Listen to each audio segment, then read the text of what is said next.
Hello guys, welcome back to my channel. तो चलिए let's study together में आज हम जो पिछली बार अपना पार्ट 1 किए थे तो उसी का आज पार्ट 2 करते हैं। जो मेरा पर्सनल नोट्स है इन्वायरमेंट इकोलॉजी को लेके, तो उसमें करते हैं। फर्स्ट क्वेश्चन है, वर्ल्ड वाइल्ड लाइफ डे कब मनाया जाता है?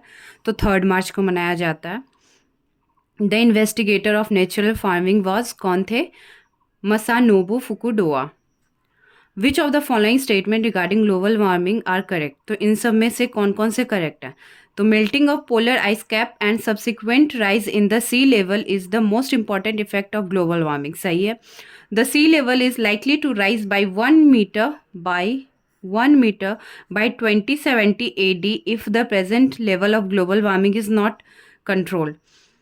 ये नहीं होगा क्योंकि इसमें आपका डाटा दिया होता है मोस्टली गलत होता है, और बाई 1 मीटर है और बाई 2070 ये गलत है। All the coral island in the world will be submerged. सही है। By 2044 AD Fiji is likely to be submerged and the rise in the sea level by the same year will pose a grave danger to the Netherlands. ये सही है, ये सही है, ये सही है। तो 1, 3 and 4। The term ecosystem was proposed by A G Tansley. Ecosystem जो टर्म था वो किसके द्वारा दिया गया था? एजी टेंसली के द्वारा। Formation of ozone hole is maximum over Antarctica. Antarctica के ऊपर सबसे ज़्यादा है ओजोन होल का फॉर्मेशन जो हुआ है सबसे बड़ा। और ये कितना बड़ा साइज में है तो आप समझ सकते हो यूएसए का जो साइज है उसके इक्विवेलेंट ये है। और फॉर्टमैन गॉर्डिनिया स्टैनली ने ये मतलब ओजोन होल को डिस्कवर किया था। Most important for green house effect gases are carbon dioxide, methane, nitrous oxide, water vapour. तो कौन कौन सा हुआ? Carbon dioxide, methane, nitrous oxide and water vapour, H2O vapour.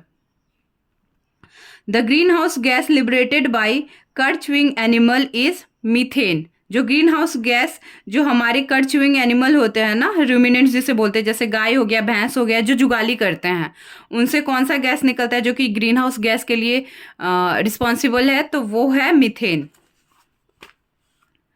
Energy pyramid is always upright. हाँ, but एक exception है। Ocean pyramid is the exception. Ocean pyramid हमेशा inverted होता है और बाकी जो एनर्जी पिरामिड होता है वो अपराइट होती है। लाइक ऐसे होता है कि आपका सबसे ज़्यादा पहले रहेगा, फिर कम ऐसे करके ये ऐसे पिरामिड बनता है ऐसे। बट ओशन में क्या होता है? एनर्जी पिरामिड जैसे जैसे नीचे जाता है वो कम होते जाता है। Main reason for GHG emission in the world is thermal power plant. जो ग्रीन हाउस गैस का सबसे बड़ा रीजन क्या है ग्रीन हाउस गैस के एमिशन का वर्ल्ड वाइड में? तो थर्मल पावर प्लांट है।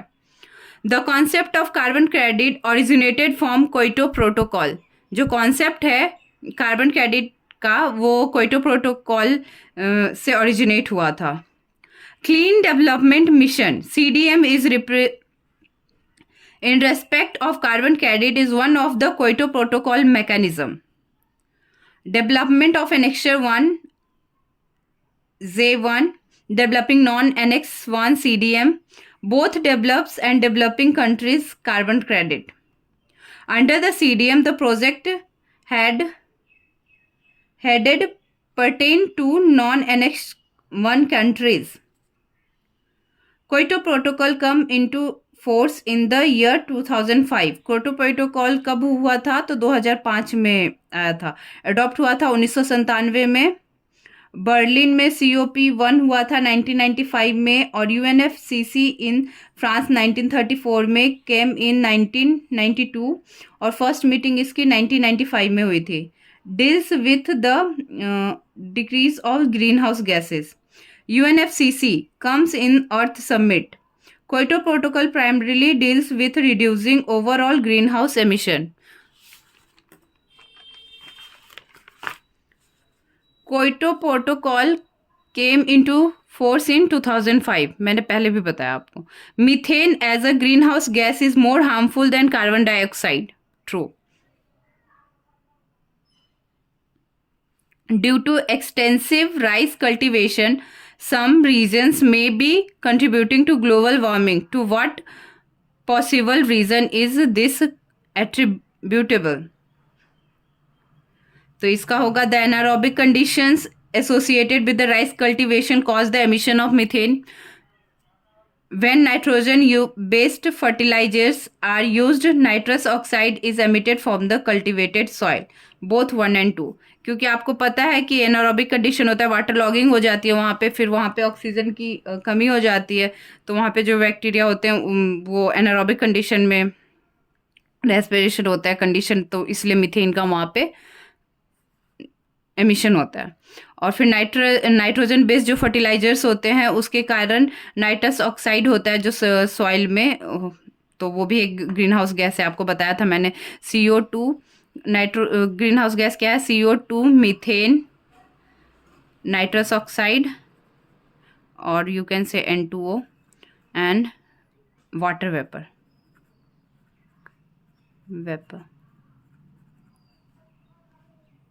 GHG। Biodiversity hotspot conservation international, ठीक है, और vascular plants 1500 species. The boundaries of a national park are defined by legislation, सही है। A biosphere reserve is declared to conserve a few scientific species of a flora and fauna. Few species नहीं होगा ना, a biosphere reserve is declared to conserve a few species of flora and fauna.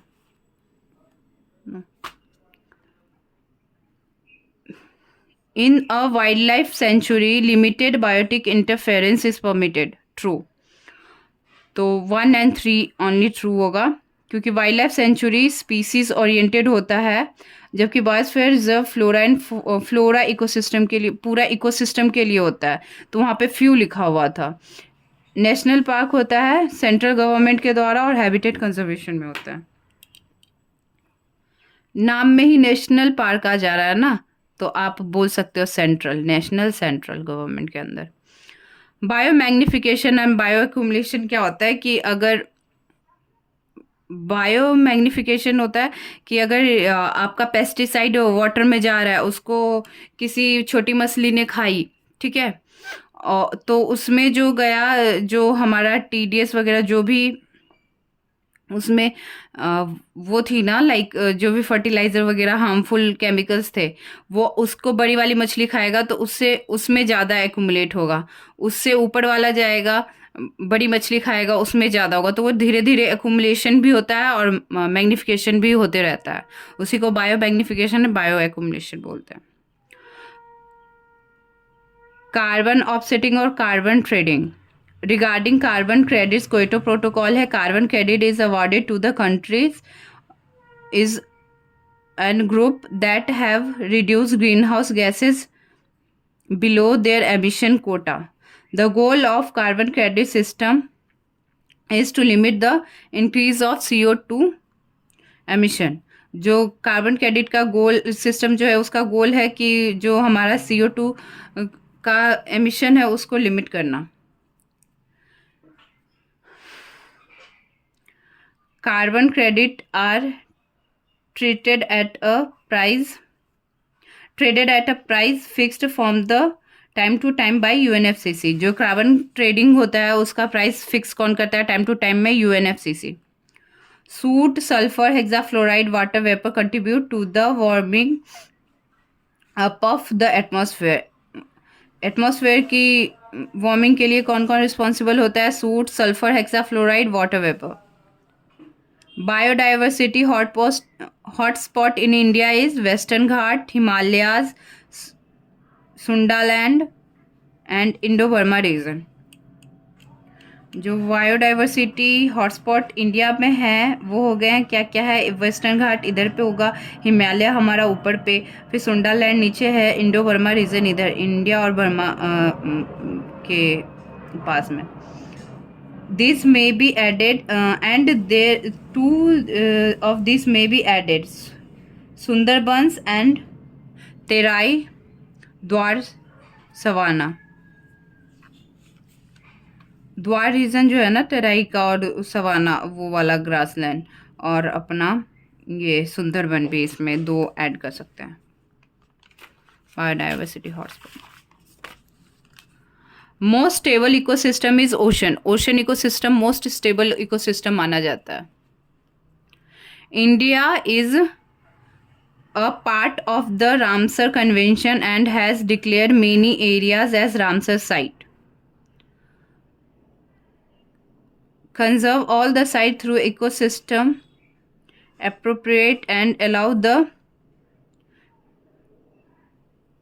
allow their simultaneous sustainable use.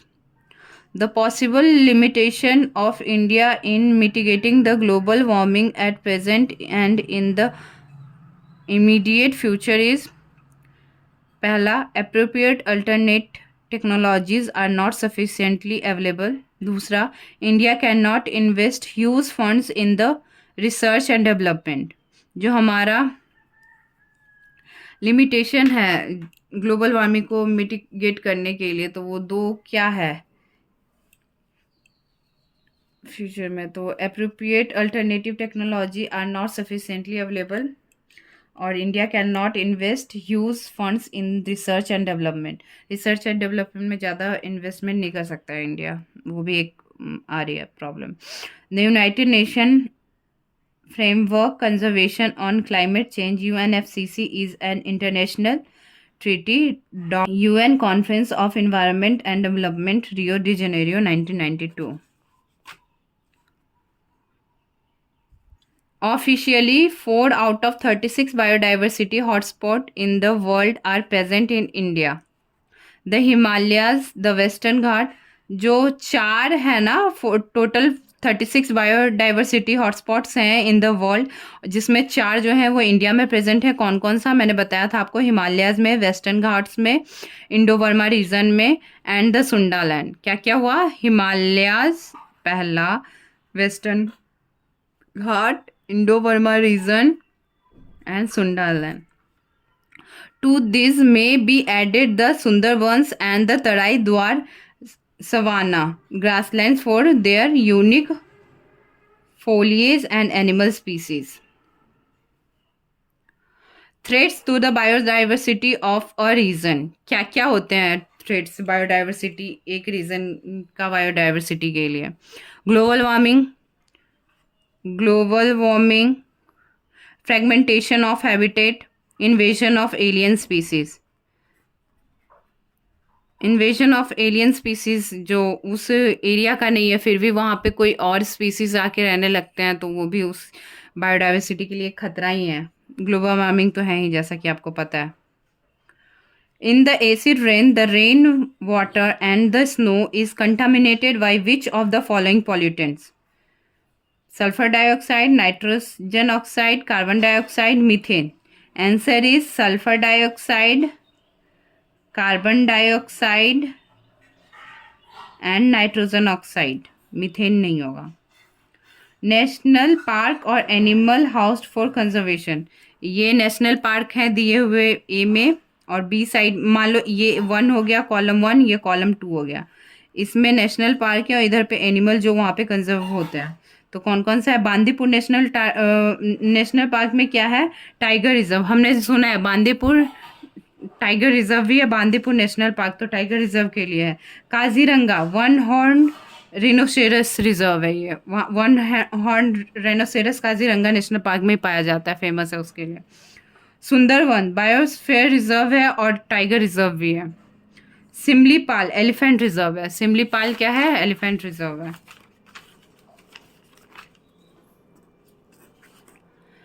Lungs of planet earth कौन सा है? Amazon rain forest. Amazon rain forest को क्या बोला जाता है? धरती का फेफड़ा। ए बायोटिक कंपोनेंट ऑफ इकोसिस्टम क्या क्या होंगे? एयर।